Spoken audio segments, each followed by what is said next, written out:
Welcome to another Book Talk with Tracy. I've been enjoying some interviews that I've been doing throughout the summer with friends of mine from InScribe. InScribe Press has published a new anthology called Creativity and Chaos Artistic Endeavors for Trying Times, and I had the privilege of interviewing several of the contributors.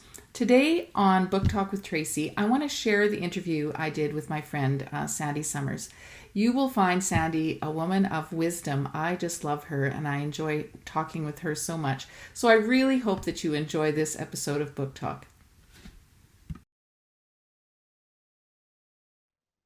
So I am very excited today to be with my friend Sandi Somers, and I'm continuing with some author interviews, contributors to the new InScribe anthology, which is called Creativity and Chaos, Artistic Endeavors for Trying Times. And it's so great to see you, Sandi. Great to see you, Tracy. You're I always a joy to oh, talk to and be thank with. you. Oh, I always enjoy seeing you too. You know, we're old pals, and we usually see one another once a year at fall conference. So it's always lovely to talk to you. So Mhm. yeah, so we're talking about this new anthology, and you actually have three pieces in the anthology, which is kind of cool. You've got one in the reflection, which is called Developing a Creative Lifestyle in Trying Times. And that is such an intriguing title. Why don't we start with that one? You can tell us what inspired you, what is it about? Um, well, it's about what I learned during COVID. Uh-huh. Initially, it started when one person I knew who was very involved in his life just descended into next Netflix and depression. And I thought, some people do, but as I watched different videos and listened on the radio and saw on Facebook that people began to be creative. Yeah. Women created all kinds of baking and cooking projects. In fact, sometimes I went to the grocery store and couldn't find what I wanted. So that was one part. Another part was people who were in industry um, gravitated toward COVID projects, for instance, making the plastic shields at stores and so on, Yes. and sewers, seamstresses making masks and selling them. So those were two of the incentives. Another incentive came early on when one gentleman interviewed on the radio said, I don't know why I was going in a million directions, meetings at work and taking kids here, taking kids there, no time for family. So he had to reevaluate his priorities. So Mhm. that's where it started. And then I wrote it as um, opinion piece. And Yeah. I thought, well, I'd redevelop it into a component that showed how different people cope during trying times. And one particular theme that I drew out was from teaching English as a second language. Mhm. Like when we're going through trying times, we often want to go to a psychologist or talk it out, but they want to use expressive, physical expressive Oh, um, movements. For example, during um, the movie Hotel okay. Rwanda, Yes. uh, people wanted to act out the the movie, and the directors were afraid. Well, aren't you going to be re-traumatized? No, for some reason it was healing for them. And I still remember one view of people lying on the road and trucks coming, and not bumping into them in the movie, but somehow reenacting that was healing for them. Mhm. Or watching pictures or seeing pictures of children who had lived in war zones like Cambodia and El Salvador, who drew pictures of what they were experiencing, like bombs dropping or guns shooting or their homes being burned. So these were some of the expressive ways that they coped with their traumas. Hmm. I feel like you've just hit the nail right on the head there, that we need as humans to have an outlet, don't we? And Yes. how much better to have a creative outlet or an expressive outlet than that, rather than just trying to bottle it up and then it's going to explode in some other negative way. Um, that, Yes. Which, Yes. And one of the themes too was when God closes a door, he opens a window. yeah. Because it did come out of my own experience too, where, we couldn't go anywhere, meet with people. Churches were closed. So Sunday mornings, and I've written about this several times, I went out bird watching Yes. every week and every Sunday morning that was possible. And then came back home to watch the 11 o'clock service online. Yeah. So that was my own jumping off spot. Yes, I actually recall reading something else you wrote about that, the bird watching. And what a wonderful way to, like you say, it's like, okay, well, I can't meet with my people like I normally would, but to be out in nature and to find some kind of, way to still experience the joy of God's creation, and the beauty around us. Yes. Yeah. And meeting other birders. Mm, At that time, I needed to be really refreshed from when I took courses in the 80s. yeah. And so I had bird watchers that would tell me different birds that I wasn't familiar with. So there was connection, human connection. Yes, that's so cool. And I like something else that you said. Um, where I think, unfortunately, I feel like, we've kind of gone back to normal, so to speak. And a lot of people have just gotten right back on that treadmill, that rat race, that, wheel, where, people were forced to Mhm. slow down and just have more time for reflection, more time for creativity, more time for their immediate family. And there was something potentially refreshing about that. Of course, there was difficulty too, and the isolation and stuff was difficult, but there were some kind of refreshing aspects to that whole season. Yes, there were if we looked for them. And the other thing that I thought just recently is that you mentioned that we're back to normal, is that sometimes out of those experiences come a new direction, a new focus, a new widening of your own life and experience Yeah, yeah. and Hopefully, your own relationships. yes, and I hope that the lessons were learned. Yeah. Yeah. Well, during COVID, I wasn't able to visit the kids in the family. And I know when I visited them, they'd all rush to see me and want to talk at once. And so after COVID, I thought, well, I need to get to know them again. And I thought, well, I couldn't have that rushing to greet me all at once.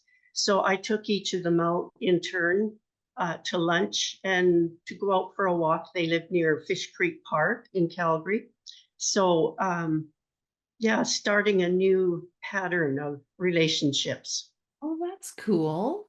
That's Mhm. so cool. I love that. Wow. Um, well, I'm sure we could talk at length more about about this piece and just the whole experience of the time. And it's one of the things that I really like about this anthology, is that there is such a variety of responses to the way people dealt with that trauma and other trauma, other difficulties in life. Yes. And so I love the idea also of creativity and finding new things to do. As you mentioned, some people were baking and others were sewing and, just doing different things. So it's super cool to me that you have a couple of pieces in a little section in the book called Hobbies and Home. I Mhm. haven't read them yet, and I'm kind of excited. One is called Shirley's Energy Bites, and the other is called Chaos in the Garden. Wow, tell us about those. Well, um, the Shirley's Energy Bites was my first one, easy to write, because I thought, it's not just our chaos. Sometimes God asks us to minister to others in theirs. I just felt a strong impression to go visit this friend. I didn't know her very, very well, but God just really impressed upon me. And as I was preparing it, I knew that her husband had died 2 years ago, and I came across a verse in Psalm 27 from the New Living Bible, teach me how to live. And it just jarred me because when Joni was recuperating, she was so bitter and she just wanted to be healed and God didn't. And then she said, and she wanted to die. And she said, well, Lord, if I can't die, then show me how to live. And I thought there was a perfect example for her, for Shirley. So when I visited, she was saying how depressed she was. Yeah. And really a lot of it was grief. Right. So we were able to chat about her life, that she'd always lived with her husband. I don't know, 50 years or something like that, but they'd been married. And she poured tea and gave me these energy bites. And I was able to pray for her. And I just felt the Spirit lifting her spirit at the time. So with those energy bites, I thought, put them in the book. And I was invited to a shower where we were asked to bring a recipe. So I thought this would be a good one. Oh, wow. Easy to make and just small and delicious, about the size of a Timbits. Nice. Oh, I'm excited to get that recipe, but I also love the story behind it. How, and it isn't that true, like a connecting point. Sometimes it's as simple as a cup of tea, Yes. the time to have a cup of tea and something, with a friend, somebody who just needs some interaction. That's really cool. Okay, Chaos in the Garden. I'm super intrigued by that now. Well, wouldn't you know that Janelle Derry wrote Garden Chaos? Yes. And we didn't know each other had done that. And she's in my small local writers group. Nice. So mine started with this vision last year where I wanted a much more decorative garden. And so I started, but it was too big a project for 1 year. And I thought, well, Lord, can I do it? It just seemed like you were initiating this project. So as I went along, I realized it was me being needing to take this grand vision, which we often have, and break it down into steps and sometimes into smaller steps. So that was basically what I had to do last summer. And more happened in the fall. I had to have a neighbor boy, teenager, help me finish some of the hard work.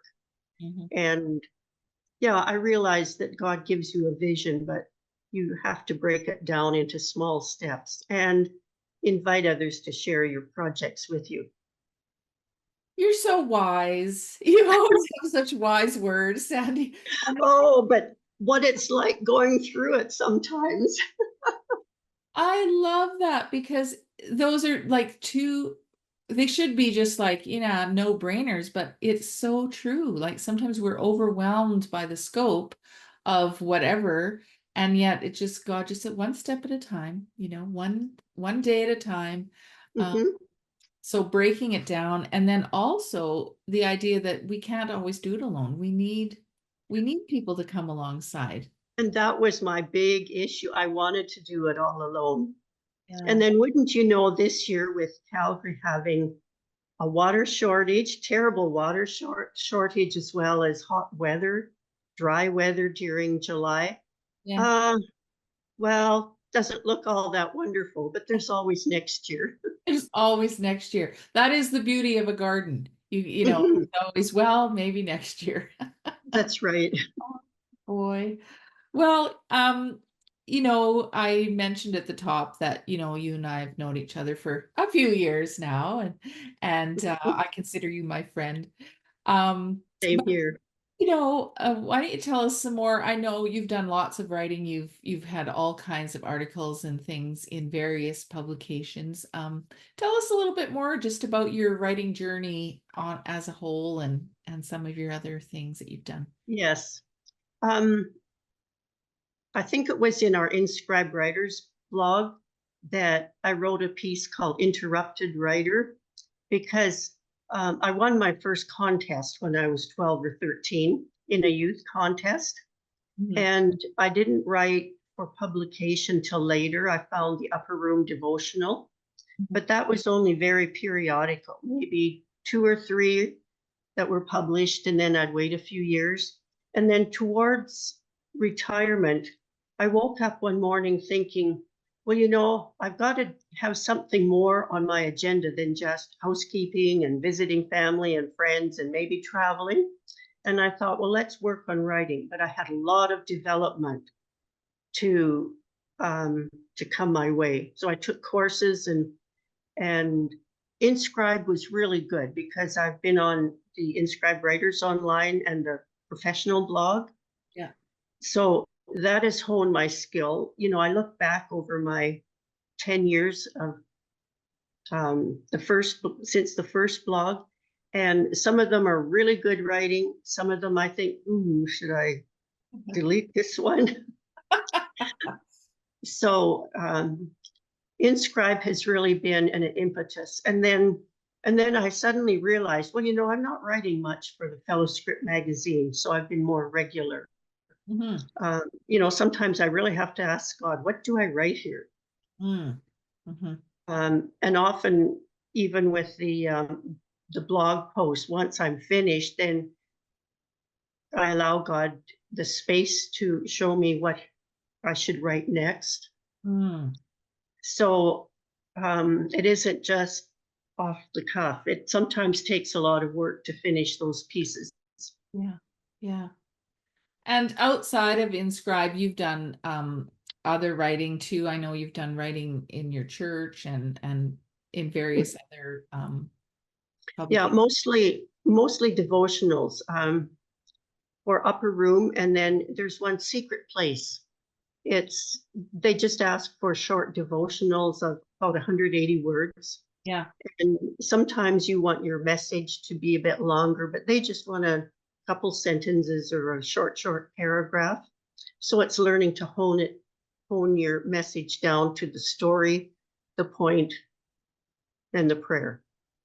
And that is really challenging. Like, boy, when you think about 180 words, that is not very much. No, it isn't. But like you said, it really does force you to choose your words wisely and carefully, uh, I would imagine. Yes, it does. And what is the point? Yeah, what is the point? Well, I sure appreciate this time, spending some time with you. It wasn't long enough, but we will chat again, my friend. Yes. We will. Anyway, thank you so much. I really appreciate you taking the time out today and talking with me. And you're always so inspiring. You're such an encouragement, and I mean that from the bottom of my heart. I really do. Okay. Well, thank you, Tracy. And you are an inspiration to me and to InScribe. Oh, thanks.